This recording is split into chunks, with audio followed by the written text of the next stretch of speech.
sociale et coupée couture. Et sa boîte postale, c'est BP20, donc vous le voyez.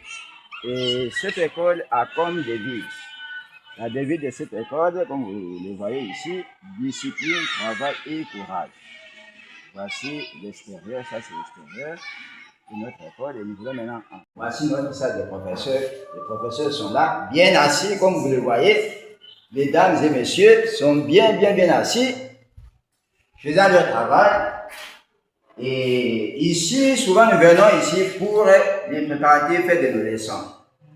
Raison pour laquelle nous avons préféré mettre cette salle ici. Juste à l'entrée, vous entrez directement, vous passez dans votre salle, vous vous préparez. Et maintenant, nous sommes dans la préfecture de l'Institut Mwanga. Nous avons la sœur Régine Mwanga, préfet de l'Institut Mwanga. Elle est là, dans sa direction, bien assise, en train de travailler. Et à côté de lui, il y a la dame Mataba, qui travaille à côté de la sœur. Et nous avons le papa qui est venu, le parent, pour l'association de ces enfants qui sont ici. C'est monsieur Mouteba. Rien ne t'arrêtait, ta seule demeure fut le monde entier, ta seule demeure. C'était l'enterrement d'un enfant, c'est ça? Achille, eat, she eats, is it drinking. Sit down, please. Thank you.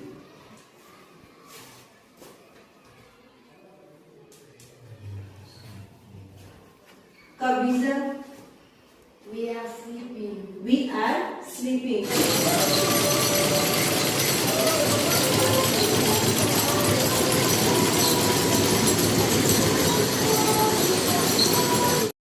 Définition de l'intelligence artificielle. L'intelligence artificielle désigne la capacité des machines à reproduire certaines fonctions de l'intelligence humaine. Elle repose notamment sur l'apprentissage, machine learning, qui permet au système d'apprendre à partir des données. L'intelligence artificielle est capable d'analyser de grandes quantités d'informations, donnant accès numérique à reconnaître des formes ou des modèles et de faire des prédictions. Elle peut se définir aussi comme un procédé informatique donnant accès numérique à des savoirs logarithmés, archivés en stock numérique afin de faire des prédictions ou générer d'autres objets de connaissance. Je vous remercie. Le développement rapide des technologies numériques transforme profondément les sociétés modernes. L'intelligence artificielle est de plus en plus présente dans la vie quotidienne. Exemple, smartphones, réseaux sociaux, assistants virtuels et plateformes numériques. Plusieurs secteurs clés connaissent une automatisation croissante, notamment l'éducation, la religion, la santé, les médias et l'industrie. De grands progrès ont été réalisés à l'ère du numérique. Mais l'une des questions urgentes qui reste à traiter est de savoir comment nous, en tant qu'individus et en tant que communauté ecclésiale, devons vivre dans le monde du numérique, en tant que proches et membres, véritablement présents et attentifs les uns les autres dans notre voyage ensemble le long des autoroutes numériques. J'ai dit et j'ai dit. En conclusion, l'intelligence artificielle représente une opportunité majeure pour l'homme, à condition qu'elle soit utilisée de manière encadrée, éthique et réfléchie.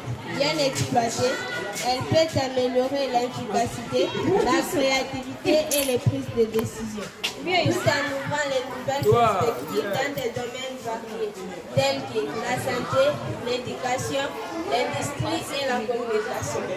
Cependant qu'elle devient une menace lorsque l'homme abdique sa responsabilité, se contente de subir la technologie, néglige le développement de ses propres compétences et capacités critiques. La clé réside dans l'équilibre entre innovation technologique afin que l'intelligence artificielle reste un outil au service de l'homme. Renforce ses capacités plutôt que les remplacer. Ici, nous sommes au niveau de notre bâtiment. Ce bâtiment, il y a les parties administratifs et il y a aussi d'autres départements là où il y a l'observation des malades, les salles de consultation ainsi que les laboratoires. La pharmacie aussi est de ce côté ici. Là, ce sont mes infirmières. Nous sommes au nombre de 3. Il y a moi, l'IT et les 2 infirmières. Les infirmières traitantes.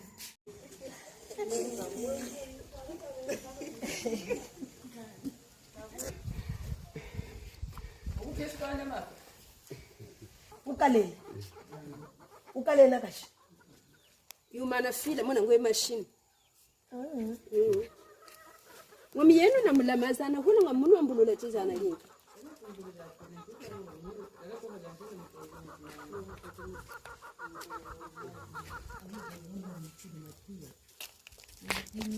Unukukala na kashi sasa.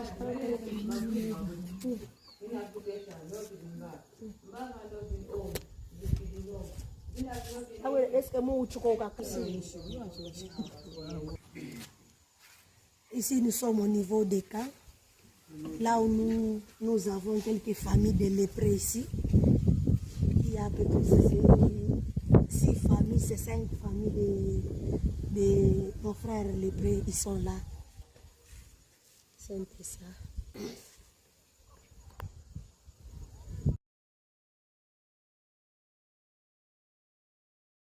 Nous sommes ce que nous consommons. Chaque jour, notre corps accomplit un miracle silencieux, transformer notre alimentation en énergie vitale. Bien se nourrir est le pilier d'une bonne santé. Nous sommes à Sondoa au sein du couvent des sœurs franciscaines missionnaires de Marie, situé à 426 km au sud-ouest de la ville de Kolwezi dans la province minière du Lualaba. Au cœur de ces couvents, un petit centre nutritionnel lutte chaque jour contre la malnutrition et les conséquences de la tuberculose. Ici, des enfants, des femmes et des hommes vulnérables viennent chercher bien plus qu'un repas. Ils viennent chercher une chance de reprendre des forces et de retrouver espoir.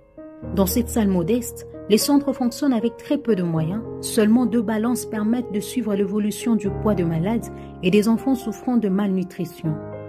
Quelques casseroles, quelques bols, mais derrière cette simplicité se cache quelque chose pour ce centre ici. Après, il y avait Sertrini qui a eu la relève et aussi recevait quelque chose. Bon, maintenant, quand moi je suis arrivée, les dépôts plutôt étaient déjà terminés.